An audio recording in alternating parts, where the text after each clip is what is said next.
Standing up in McKinney, this is According to Callus, coming to you with episode 727.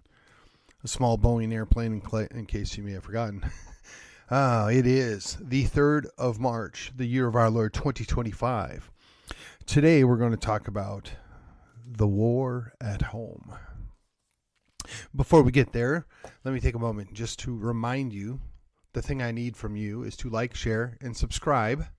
Follow this podcast. Join me on the social media of your choice. As a reminder, I can be found on your podcatcher of choice.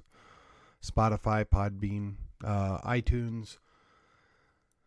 Let's see, the Google Play Store. All the different things via Audible and Amazon. Just pretty much anywhere you go look, you can find me. Tune in. And then on the social media side, I have a page and a group over at Facebook. I'm a pro at Gab. I drop in at MeWe, and I have a Twitter account.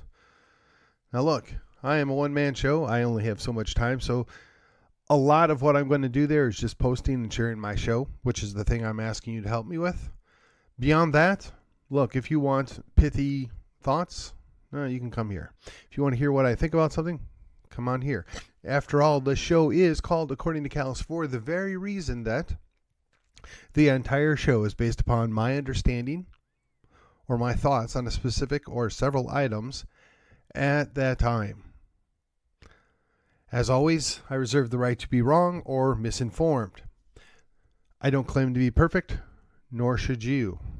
With that, here we go on with the show. All right, so many of you have known for quite some time that we are involved with the war between Ukraine and Russia.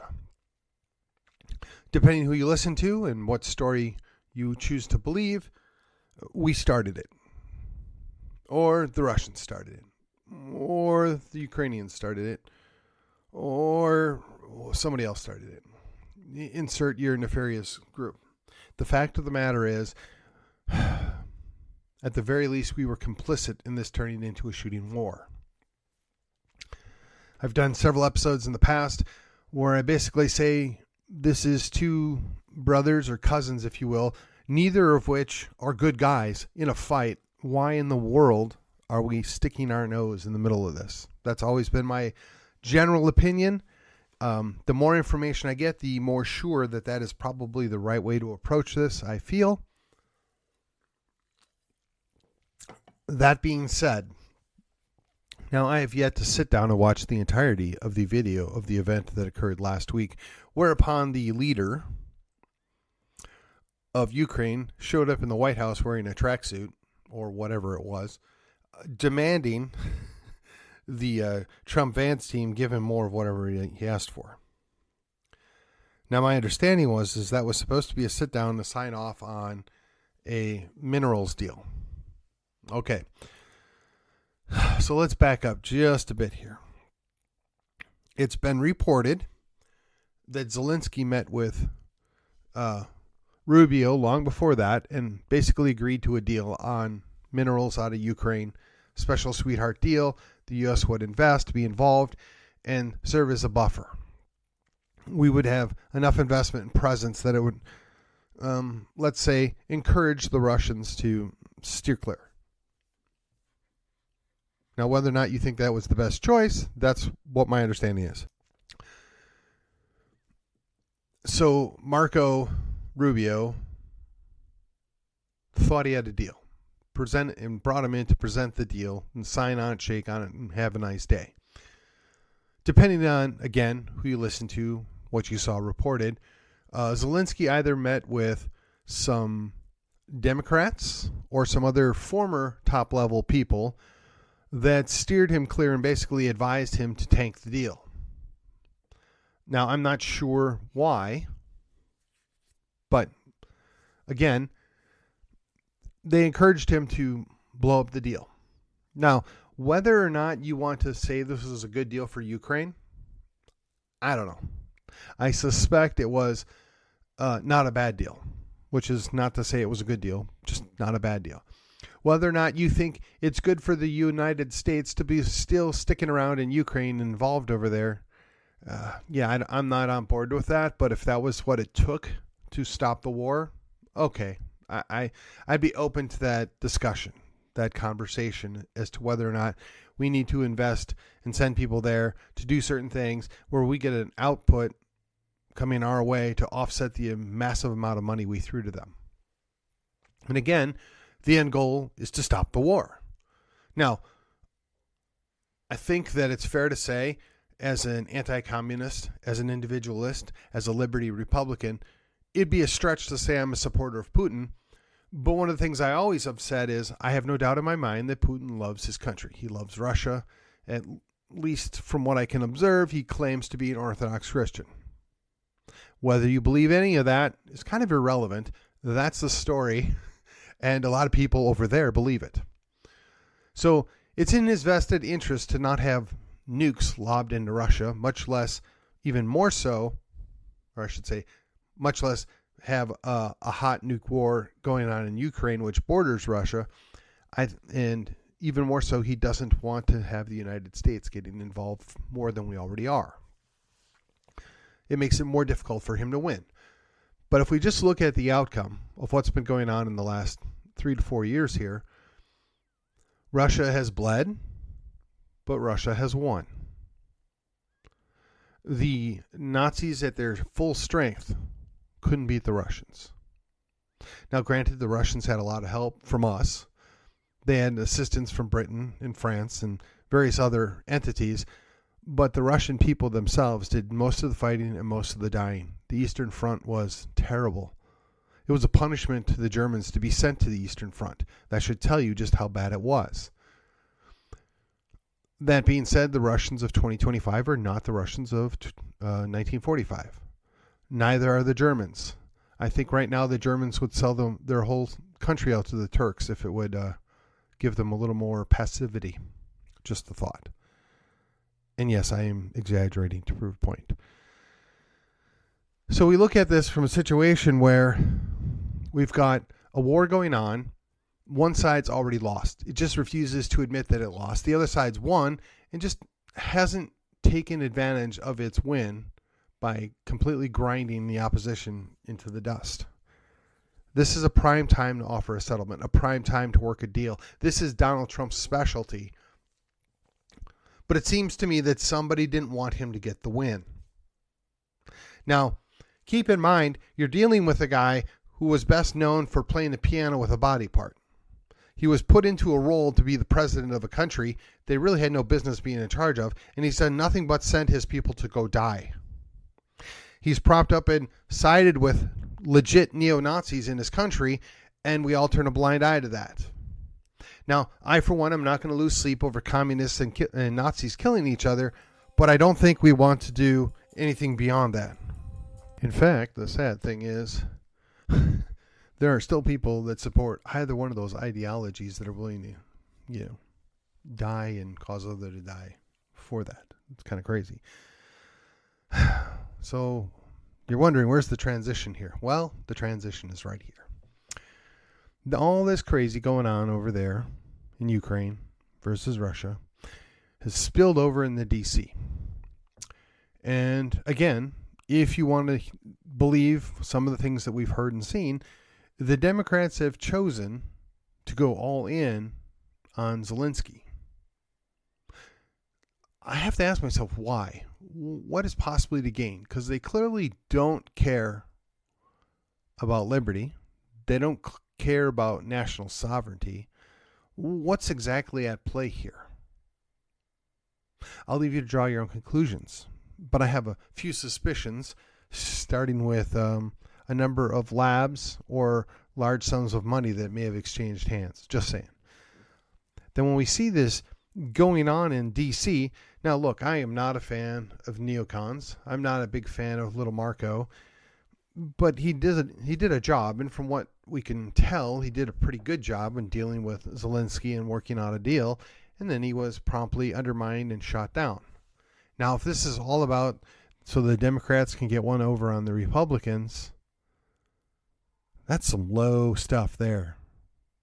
I thought we were all the same country. I thought we wanted perhaps the same outcome, that is, we end a war. But silly me. See, the problem is, historically, I've always been willing to give people more than enough grace to let me down. And then when they do, I have to decide, is this a deal breaker or not? And most of the time, I don't let it be a deal breaker because, quite frankly, if I were to boot everybody that let me down, I'd probably have nobody to work with. That being said, we see this playing out in D.C., where this is a very high-stakes game, right? We're getting one political party essentially interfering and tanking negotiations by another party. And look, this is nothing new. We've seen similar things in the past, but usually it was the uniparty working against, some outlier. And I guess it'd be fair to say that at this point, Trump is the outlier. And, I think there are some legitimate concerns about where does this go next. I'm not overly excited about letting AI make determinations on whether or not programs are good or not, but it's also a learning curve, right? And trying to get as much done as they're trying to get done in such a short period of time does lead to mistakes. It doesn't look good, but if it's easily fixed, it's easily fixed. If you want to believe that they laid off a whole bunch of people from Panmex, okay, fine. But are they there now? Right? Do you really think they let go of a bunch of aircraft controllers? I don't see or hear any information that suggests that's accurate. But I could be wrong. I could be. Wait and see, folks. Wait and see. As I said last week, basically trust nothing of what you hear and half of what you see. What does that mean for us? Well, the same nonsense is going on right here in Texas.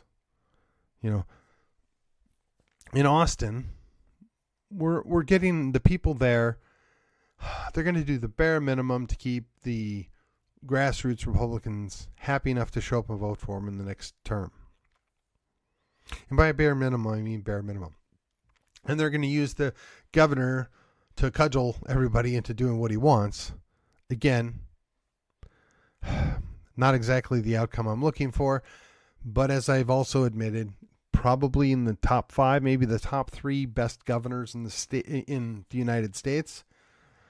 So while we're disappointed as grassroots Republican conservatives, that doesn't mean he's awful. A letdown, perhaps. Disappointment, of course. But terrible? No, I just think that's a bit too far. But there's tons of room for improvement. And the Uniparty, once again, in Austin, is working against all of us. I think chiefly they're going to push through this bait and switch on school choice. I don't think the governor really cares what the school choice bill says, as long as it says school choice and he gets to claim a win. And I find it somewhat humorous that the teachers' associations are so worried that the Uniparty is going to abandon them. The teachers' associations, or teachers' unions, if you will, are such good, loyal soldiers for the Democrat Party or the Uniparty. They're never going to abandon you. They would never let down the most loyal followers. Well, unless, of course, you're black. Then they're going to let you down because, where else are you going to go, right? Or maybe if you're Latino, they're going to disregard your concerns about, the illegal aliens coming here and wrecking things for you. No, that doesn't matter. No, they would never let down their most loyal voters. And I know exactly how that sounds, but that's what's been playing out. And, the Republicans are constantly on defense. Well, we're against this, we're against that. We don't think this is good, we don't think that's good. But they don't legitimately offer a positive solution to much of anything. And that's a huge downside. And you got guys like myself, and we just say, look, if the government just got out of your business and let you do your thing, you'd be so much better off. Why wouldn't you want that? When you try and explain that to somebody that's basically been gifted all that they have, courtesy of political power, are they really going to want to give that up? So it is my hope that the great earthquake that is the Donald 2.0 will shake things up enough in D.C. that they affect what goes on in Austin, that somebody in Austin is going to say, oh, we got to rethink things here. We have to come up with a new strategy. You know, when we talk about the war coming home, we're speaking about a metaphorical war, right? We're talking about a war of ideas, a war of principles. And we've got a whole lot of people that are in positions of power that routinely sell out their principles for more power or more preference. Because they don't care about you and I. They don't care about the constituents. They don't care about the people that depend on them to do the right thing. They care about the people that pay their bills, that pay for their elections, that take them out at night, that perhaps keep them warm at night. They don't really care about the people that they're supposed to be serving. And there's very few ways that we can change that peacefully.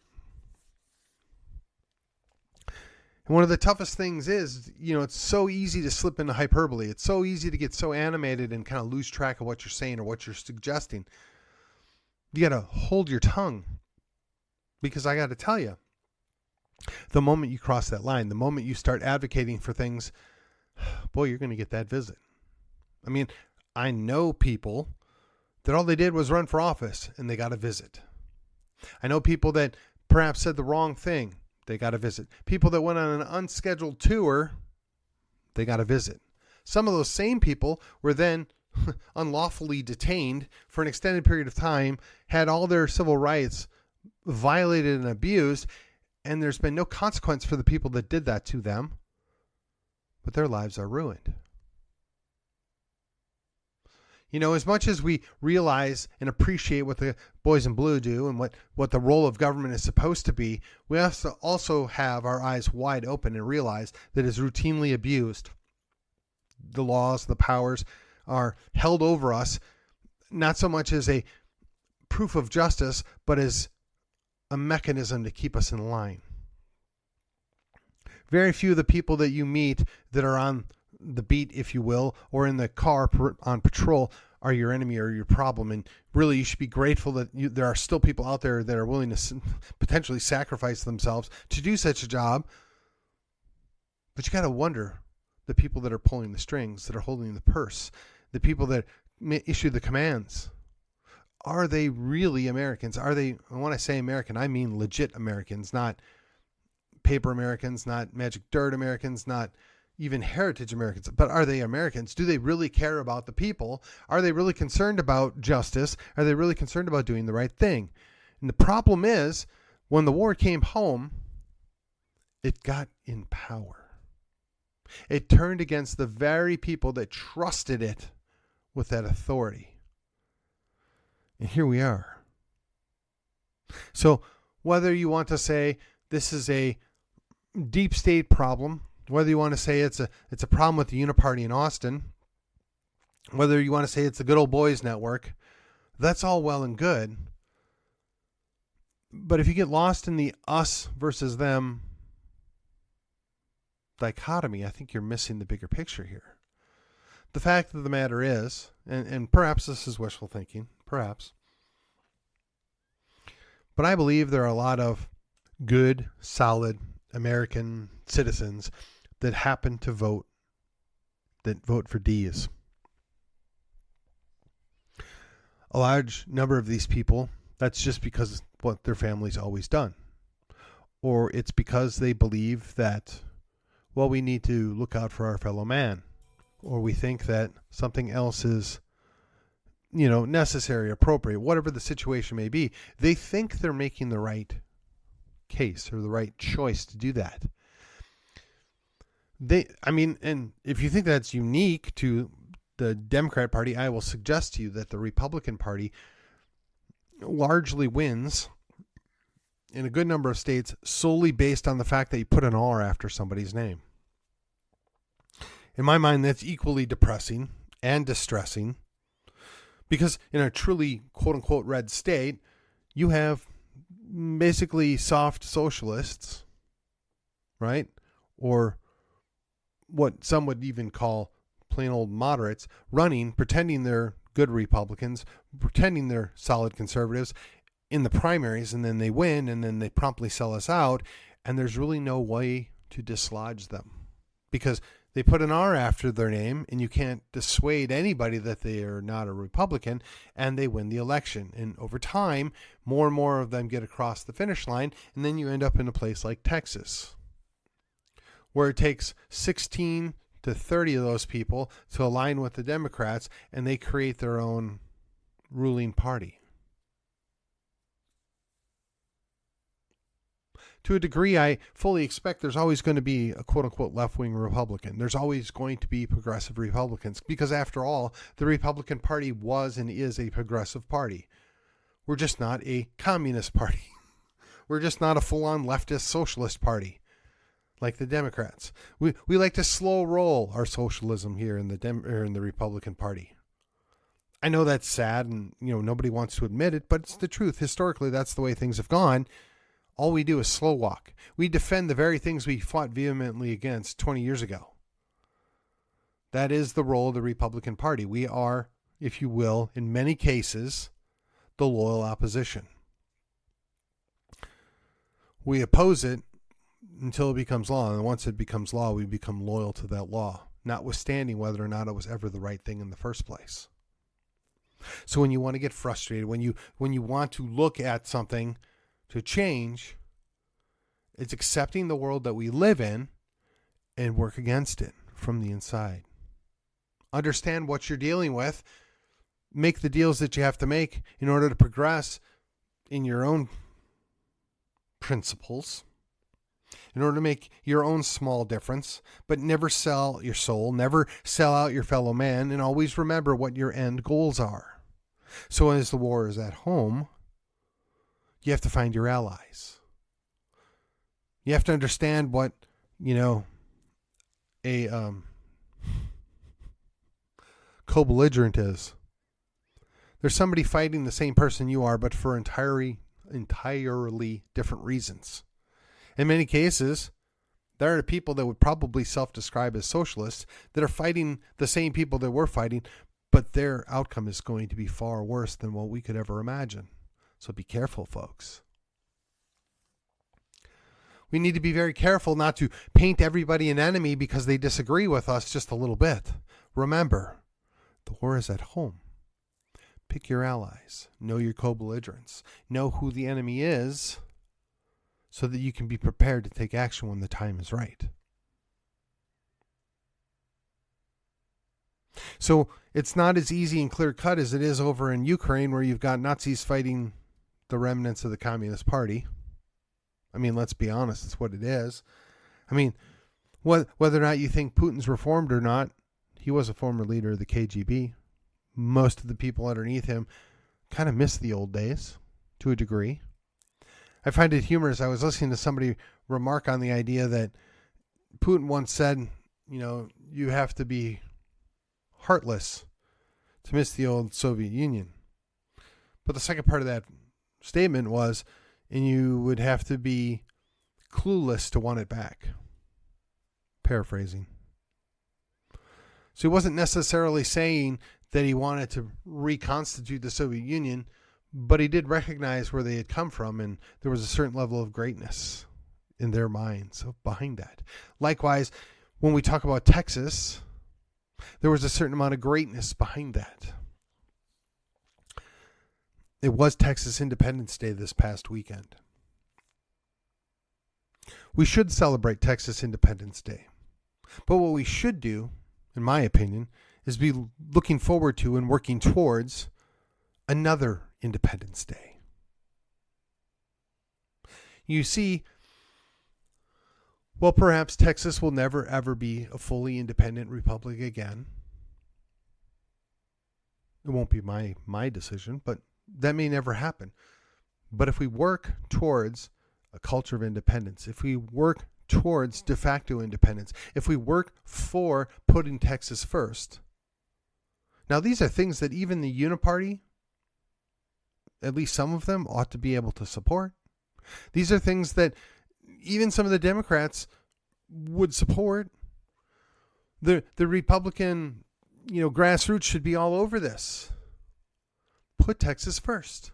I mean, if it was good enough to put America first or make America great again, why is it not even better to put Texas first? When we're dealing with all the other states, we got to consider what the cost is to Texas. What does Texas get out of these deals? When America makes a deal with another country or within its own borders, what does Texas walk away with? I don't think that we should feel bad about that. I don't think that we should, feel guilty that we want to consider Texas above all. When we're talking about other states, if you're a Texan, you want to put Texas first. If you're an American, you want to put America first. That's natural. Every country around the world does it except for the United States. So when you're talking about tariffs, when you're talking about economic warfare, honestly, whether you like it or not, reciprocity is a thing for a reason. Renegotiating trade deals is necessary for a reason. When you're handicapping yourself, your own country, you're punishing your own people because you can get something for a nickel less over at Walmart. How is that a net positive? How does America win in that long term? How is that putting Texas first in any way, shape, or form? Again, the war is at home. Pay attention. There are so many fronts. There are so many things going on. We can't necessarily keep track of everything at one time. But guess what? There are a whole lot of us. We, the grassroots, we, the liberty activists, we are aware of what's going on. And if each one of us is paying attention or looking out in our little 10-degree field of view, and we stay on top of these things, we'll see them as they're happening and we'll be able to adapt and push back. And that's how we win. Because if we don't win, there's really nothing much left. So again, the war is at home. Be advised. Be awake. Be prepared. And with that, this has been According to Callus, and I will see you on the other side. TexianPride.com is the destination for Texans who want to show off their love for Texas. We don't settle for mediocre. Our shirts are made from 100% high-quality athletic cotton. They're cool, comfortable, and designed to fit and flatter any body type. Follow us on Facebook and Instagram. Visit TexianPride.com for your next stylish Texas tee.